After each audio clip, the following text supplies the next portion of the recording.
25절부터 33절까지의 말씀입니다.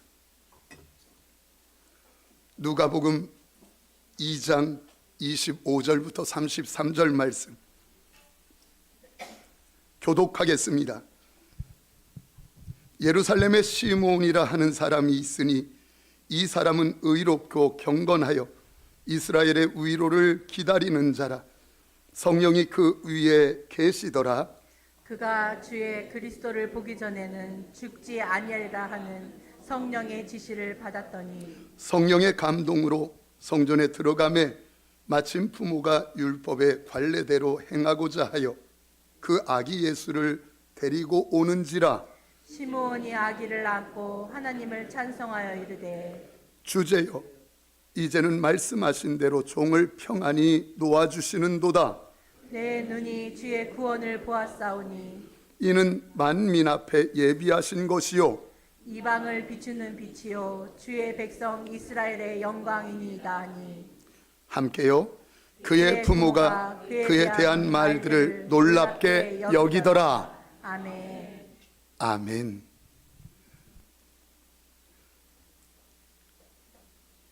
제 아이가 태어났을 때 시골에 가서 아이와 함께 지낼 때가 있습니다.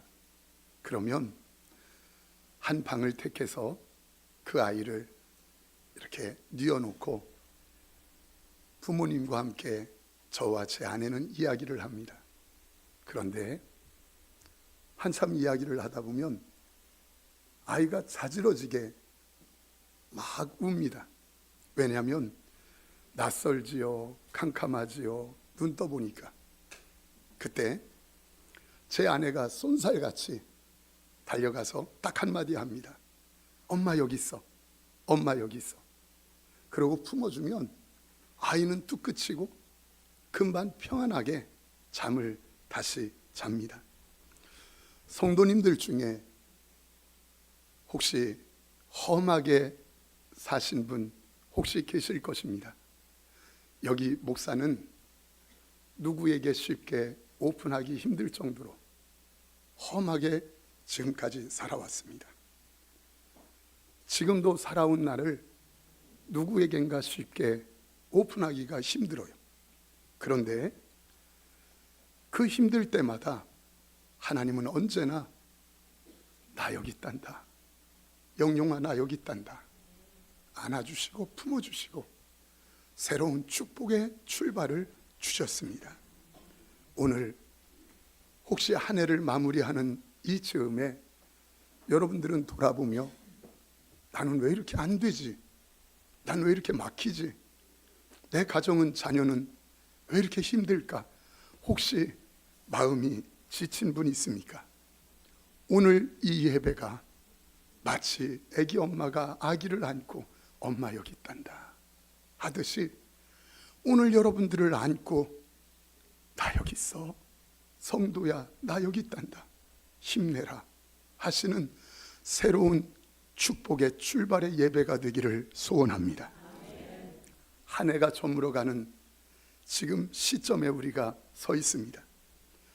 저는 우리 성도들을 이렇게 생각하면 목회하는 목사여서 그런지 성도님들을 부를 때 측은하고 안타깝고 마음이 얼마나 힘들까 이런 마음이 듭니다. 왜 그런 마음이 드느냐면 요즘 얼마나 힘든 일들, 분노할 만한 일, 억울한 일, 상처되어지는 일들이 얼마나 많이 있습니까? 그 속에서 하루하루 살아가는 여러분들을 생각하면 참 마음이 힘들겠다, 어렵겠다. 여러분들 아세요? 전도하면서 제가 느끼는 건데 요즘 아주 또렷하고 도드라진 것, 어쩜 그렇게 마음의 상처로 우울증, 배소공포증, 공황장애로 힘들어하는 분들이 얼마나 많은지 몰라요. 혹시 여기에도 그런 분들 계실 수 있습니다. 서점에서 이 설교를 준비하려고 책을 이렇게 펼쳤는데 위로라는 책들이 얼마나 많은지 몰라요. 그 중에 한 권을 이렇게 택해서 첫 장을 폈습니다. 그랬더니 그 시작이 뭐로 되는 줄 아십니까? 이렇게 써 있어요. 우리는 지금 위로가 절실하게 필요한 시대에 있다는 것을 누구나 느낀다. 그러니까 모든 사람들이 전부 다 위로가 필요하다는 거예요. 그렇다면 사랑하는 성도님들, 이 시대의 참된 위로는 누구로부터 어디로부터 얻을 수 있을까? 오늘 본문 분노와 상처와 억울함, 이 일로 말미암아 계획대로 되지 않아 힘든 여러 일들, 그 속에서 참된 해답, 참된 위로자가 있다고 소개하고 있는데 오늘 25절 이렇게 말씀합니다. 예루살렘에 시므온이라 하는 사람이 있으니 이 사람은 의롭고 경건하여 이스라엘의 위로를 기다리는 자라. 예, 이스라엘의 위로를 기다리는 자라. 시므온이 이스라엘의 위로를 기다린다. 여기 위로라고 하는 위로자 또는 위로, 이런 단어는 합성어입니다. 이 성경 단어로 파라클레이시스 이러는데, 파라는 옆에서, 클레이시스 이 말은 응원하다, 돕다, 코치하다, 이런 뜻이에요. 이 단어와 똑같은 단어가 요한일서 2장 1절에 기록되었는데 이렇게 말합니다. 나의 자녀들아, 내가 이것을 너희에게 쓰면 너희로 죄를 범하지 않게 하려 함이라. 만일 누가 죄를 범하여도 아버지 앞에서 우리에게 대언자가 있으니. 예, 대언자가 있으니, 이 대언자가 위로자라고 하는 파라클레이시스, 똑같은 단어예요. 그런데 이렇게 말합니다. 이 대언자, 위로자는 누구인가? 성경은 이렇게 말을 해요. 곧 의로우신 누구라? 예수 그리스도라. 사랑하는 성도님들, 이 땅에 참다운 위로가 되시고 저와 여러분들의 모든 문제에 실질적인 해답이 되시는 분이 있으니 그분이 곧 예수 그리스도인 줄 믿습니다. 그분이 곧 예수 그리스도인 줄 믿습니다. 뭘 말하는 겁니까? 참된 위로를 얘기해요. 저는 지금은 다르지만 어렸을 때 달리기 하는 게 너무너무 싫었습니다. 왜냐하면 6년 동안 이렇게 1, 2, 3등 6명이 뛰면 운동회 때 공책을 받아야 되는데 특별히 그렇게 공책을 받아본 기억이 없어요. 여러분들도 혹시 그렇습니까? 그래서 제가 물어봤어요. 왜 이렇게 난 안 되죠? 달리기. 그랬더니 발목이 굵어서 그렇대. 근데 우리 아들도 굵어. 그런데 그래서 늘 머리를 써요. 달리기 시작하면, 운동회 그러면 어떻게 하느냐면 키 조그만 척 해가지고 앞에 이렇게 서서 조그만 친구들하고 뛰려고 제가 반에서 앞에 이렇게 서요. 그럼 선생님이 어떻게 알고, 영용아 너 여기 있으면 안 되지, 뒤로 가. 이 말이 너무너무 듣기 싫었습니다. 아니나 달라요. 이제 뛰기 시작해요. 우리 반 딱 점심 먹고 뛰는데 열심히 뜁니다. 5등, 6등 늘 그렇게 하는데 그때도 여전히 그런 거예요. 근데 어디서 소리가 들려요. 영용아 뛰어, 영용아 뛰어, 뛰어. 저는 저기 응원석에서 막 들리는 소리다 생각을 해서 엄마가 지금 저렇게 응원하고 있구나 했는데 그 소리가 점점 가까워져요. 보니까 제가 트랙을 뛰고 있는데 우리 엄마 그 안에서 함께 뛰면서 영용아 뛰어, 영용아 뛰어, 영용아. 그게 예를 들어서 3등이라도 했으면 덜 부끄럽지. 5등, 6등이요. 지금 생각하면, 근데 그게 엄마께서 저게 하는 파라클레이시스, 응원, 도와줌, 이런 일이에요. 사랑하는 성도님들, 근데 엄마가 아무리 저를 사랑해도 그게 거기까지예요. 더 이상 한계예요. 참다운 위로는 될 수 없어요. 여러분, 참다운 위로는 어디로부터 올까? 여기 오늘 이 성경에서 이야기하는 위로는 슬픔 당하고 아픔 당하여 눈물을 흘릴 때 손수건 전해주면서 등 토닥토닥 해주는 걸 얘기하지 않아요.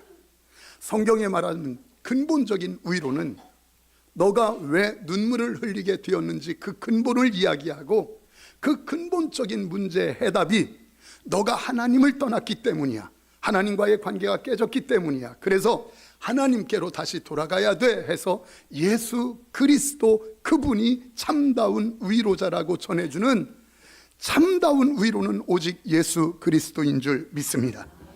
여기 시므온이 이 사실을 정확하게 알고 있었습니다. 여러분, 이 땅에 아픔 당하는 이들 많습니다. 출세하면 더 이상 위로가 필요 없을까요? 남보다 높은 관직에 올라가면, 남보다 돈 더 벌면, 많이 배우면 위로가 필요 없을까요? 이 땅의 모든 사람은 다 위로가 필요합니다. 왜 그렇습니까? 모든 아픔은 덜 가져서, 못 가져서, 못 배워서 오는 것이 아니라 분명하게 죄로 말미암아 온 것이기 때문입니다. 죄 문제를 그냥 놓고는 돈 몇 푼 쥐어주는 것 가지고, 더 잘 배우도록 좋은 학교 가는 것 가지고, 남들만큼 더 좋은 직장에 들어가는 것 가지고 해답이 안 돼요. 참다운 위로는 죄 문제를 해결하지 않으면 참다운 위로가 없기 때문에 예수 그리스도가 이 땅에 오셔야 되는 이유고, 예수 그리스도 앞에 모든 인간이 나가야 되는 이유인 줄 믿습니다. 그게 예수 그리스도예요. 목양실에 혼자 이렇게 앉아 있다 보면 도와달라고 오시는 분들이 많아요. 그런데 대낮부터 술에 쩔어가지고 목사님 도와주세요 그러면서 불평을 해요. 내 아버지가 나를 이렇게 만들었다고, 내가 보증을 섰는데 내가 이렇게 됐다고 하면서 이야기해요. 사랑하는 성도님들, 그분 얼굴만 봐도 벌써 병색이 완연하고 얼마나 안타까운지 마음이 무거워요. 그럼 그들에게 제가 주는 돈 몇 푼 가지고 참다운 위로 될까요? 예, 한 끼 끼니는 될 거예요. 아니, 어디 가는데 여비는 될 수 있어요. 그러나 자기 인생의 모든 문제에 해답이 되시는 참다운 해답, 참다운 위로는 몇 푼 가지고, 아니 제가 집을 팔아서 준다고, 집도 없지만 여튼 집을 팔아서 준다고 해도 그게 참다운 위로가 되겠습니까? 참다운 위로는 예수 그리스도인 줄 믿습니다. 그분밖에 없어요. 그래서 그분을 전하는 거예요. 우리가 이렇게 이야기합니다. 먹을 거 입을 거 부모로서 좀 뒤로 하고, 어떻게 하든지 자녀 키우겠다고, 너는 나처럼 살면 안 돼, 너는 나처럼 고생하면 안 돼, 너는 좀 괜찮게 살아야 돼. 여러분, 우리가 먹을 것 뒤로 하고 자식 키우겠다고 더 좋은 공부시키면 그 자녀에게 참다운 위로가 되고 문제가 해결될까요? 남만큼 좋은 직장에 넣어주면 참다운 위로가 되고 그 문제에 해답이 될까요? 여러분, 아닌 거 우리는 다 알아요. 그렇게 해결된다면 예수님이 이 땅에 오실 필요가 없었습니다. 그런데 왜 꼭 오셔야 했나? 인간의 안에는 참다운 해답이 없고 오직 해답은 예수 그리스도이기 때문에 그분 앞에 나와야 되는 거예요. 여러분, 다시 묻습니다. 여러분들에게 참다운 내 인생의 위로, 모든 문제의 해답은 오직 예수 그리스도라는 사실을 인정하십니까? 다시요.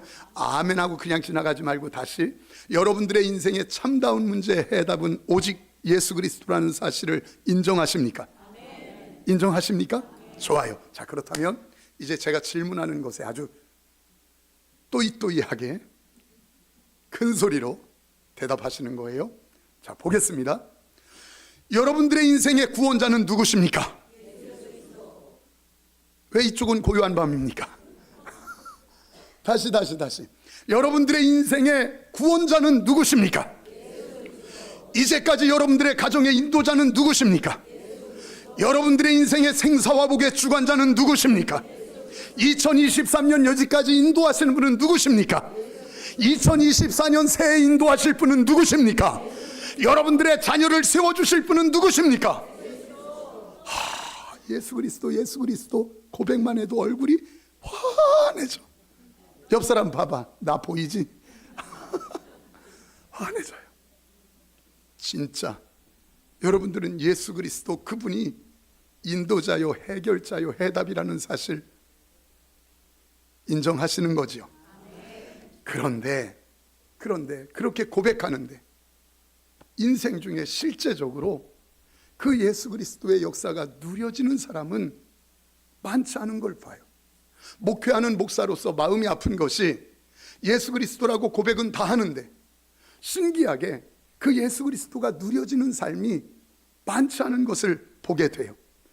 왜 그럴까? 왜 그렇게 예수 그리스도 자기 인생의 주관자가 예수 그리스도라고 고백하는데 왜 실제적으로 누려지지 않을까? 그 해답이 뭔 줄 아십니까? 주인이 나이기 때문이에요.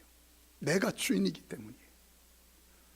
예수 그리스도라고 고백하는데 결정해야 되는 어떤 사건의 어떤 일들의 결정적인 순간에는 누가 주인이냐면 예수 그리스도가 주인이 아니라 내가 주인이 되는 거예요.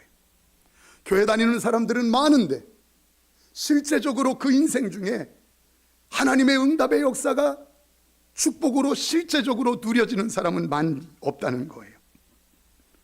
보십시오. 모세는 애굽에서 나이 80, 나이 많은 그가 애굽을 이기는 자 되었습니다. 그 말도 안 되지 않아요? 요셉 보십시오. 17살에 종으로 노예로 팔려갔습니다. 억울한 일 당했습니다. 감옥에 들어갔습니다. 그런 그가 나이 30에 애굽을 정복하는 승리자가 됐습니다. 어떻게 그럴 수 있나? 사무엘 보십시오. 그가 태어났을 때는 하나님의 영광이 떠난 이가봇의 시대였어요. 그런데 이가봇 시대를 딱 종지부짓고 사무엘 이후에 에베네셀 축복의 시대를 활짝 여는 축복된 사람이 되었습니다. 어떻게 그럴 수 있을까? 그분들은 그렇게 하나님의 역사를 누리고 응답으로 풍성하게 누리는데 다윗은 그 어린 다윗이 골리앗을 이겼는데 어떻게 우리에게는 실제적으로 누려지지 않을까? 왜 그 하나님의 역사가 누려지지 않을까? 사랑하는 성도님들, 그 해답이 뭔 줄 아십니까? 내가 주인이기 때문에. 내가 주인이기 때문에. 이때부터 마귀의 종이 되고 하나님의 일은 막히기 시작합니다. 여러분들에게 묻겠습니다. 여러분, 진짜 예수 그리스도가 여러분들의 주인입니까? 어떤 분이 목사에게 물어요. 목사님, 왜요? 웬 종교가 이렇게 많아요? 세상에 엄청. 여러분, 일본만 보십시오. 일본 국민보다 신이 더 많아요. 자기들이 섬기는 신이. 종교가 얼마나 많은지 몰라요. 그런데 여러분 아세요? 종교가 많은 게 아니라 종교는 딱 두 가지입니다. 하나는 내가 주인인 종교, 하나님이 주인인 종교. 두 가지밖에 없어요. 참된 복음은 내가 주인에서 하나님이 주인으로 딱 바뀌는 것을 복음이라고 말하는 거예요. 우리는 여러분들이 혹시 내가 주인으로 예수님은 믿지만 내가 주인으로 여기 있다면 여러분들은 종교 생활하는 것이에요. 참된 복음의 역사와 하나님의 축복된 역사, 응답의 누림은 언제부터 있어지나? 내가 주인에서 하나님이 주인으로 바뀔 때, 그때부터 하나님의 역사가 나타나기 시작하는 거예요. 그래서 복음은 주인을 바꾸는 겁니다. 복음은 뭘 바꾸는 거예요? 주인을 바꾸는 거예요. 오늘 이 예배가 여러분들의 주인을 바꾸는 도전이 있기를 축원합니다.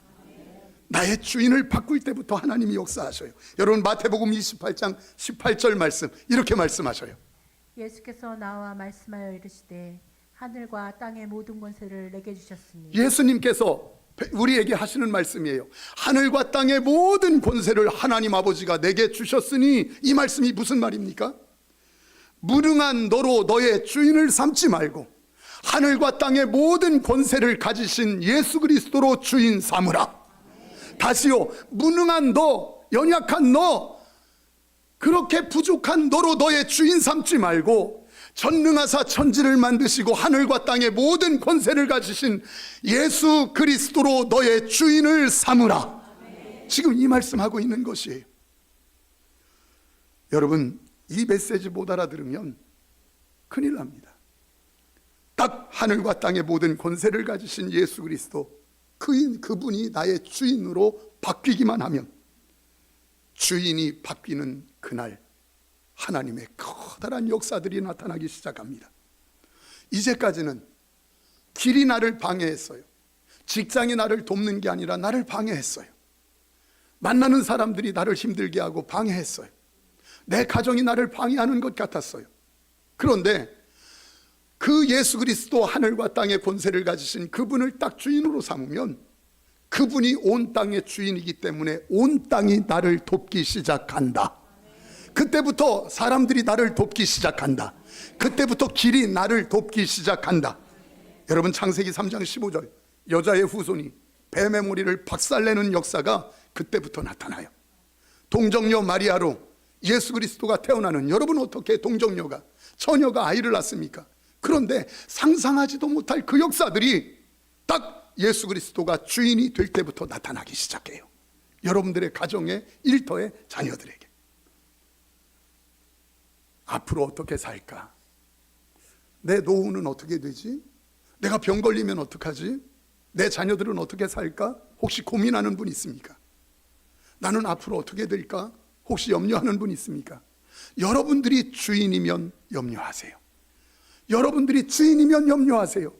그러나 성경은 내가 주인이 아니면 아무것도 염려하지 말라. 전능하신 하나님이 대책을 가지고 계신 줄 믿습니다. 여러분들이 주인이니까 염려하는 거예요. 아무것도 염려하지 말라는 그 하나님의 말씀이 믿어지지가 않는 거예요. 하나님이 대책을 가지고 있다는 그 말씀이 믿어지지가 않는 거예요. 그런데 내가 주인이 아니라 그 예수 그리스도가 주인이면 더 이상 염려할 거 없잖아요. 그분이 인도하시는데.